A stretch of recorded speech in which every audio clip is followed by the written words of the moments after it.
Hey, what's up? Welcome to NeonMotions, and this is part 3 of 4 to create this virus particle effect in After Effects. In part 1, we create this illustration of these two viruses 100% in After Effects. In part 2, we set up a basic particle effects. In part 3, we loop our particle effects and we add on a few effects on top of it. In part 4, we use expressions to connect multiple viruses comp sources into the same particle effect. Okay, so we have our comp here. So let's just call this our particle comp. I'm going to drag this into this icon, which is to pre-compose this, and then I'm going to rename this as particle loop.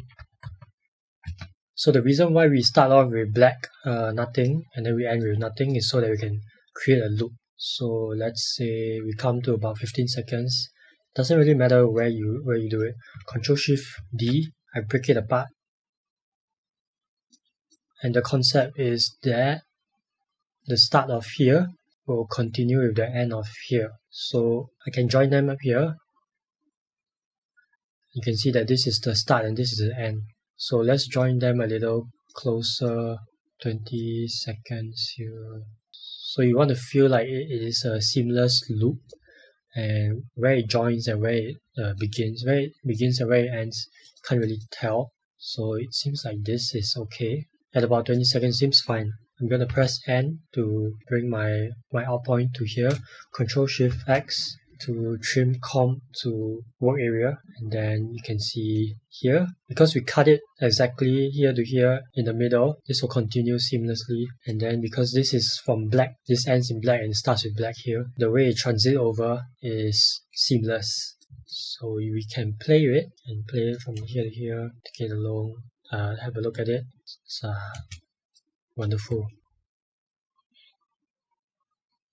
Okay, so this is our loop comp. This comp is just for us to create a loop. I'm going to bring the loop in, pre-compose again, and let's rename this, instead of loop, let's just rename it as particle FX, because we're going to add in a little bit more of effects here and make it a little bit more stylistic. So the first one, Ctrl+D, I'm going to duplicate this, add a Gaussian blur. Make the Gaussian blur say 20-30-ish, and this one is at the bottom. I'm gonna scale it up. Let's give it 300, see how it goes. I think it's okay. Maybe you can go 400-ish.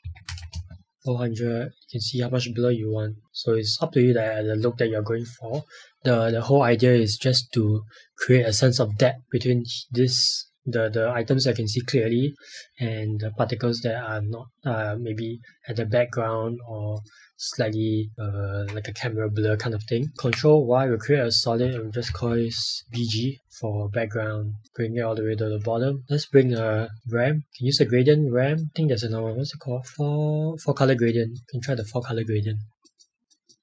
Just choose 4 wonderful colors that are kind of similar. Can add a bit of a jitter, and then we just stack on a hue saturation to this, and you bring down the saturation, bring down the lightness, and then you can tweak it to how you like it. What I'm gonna do now, I want to increase the size of my particles.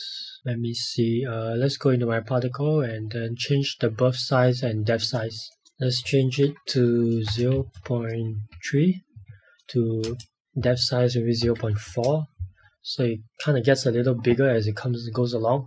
Okay, so we're back here. You can see that it's slightly bigger. And just one more thing, you can duplicate this, can create on the second layer, can do a simple choker, and we have a fill, FILL. Okay, let's do a white fill. What I'm trying to do is to create an outline, something like this, so that it kind of have this cartoony outline look, so it stands out from the background and from the other stuff from the Gaussian blur one. Looks like flowers actually now.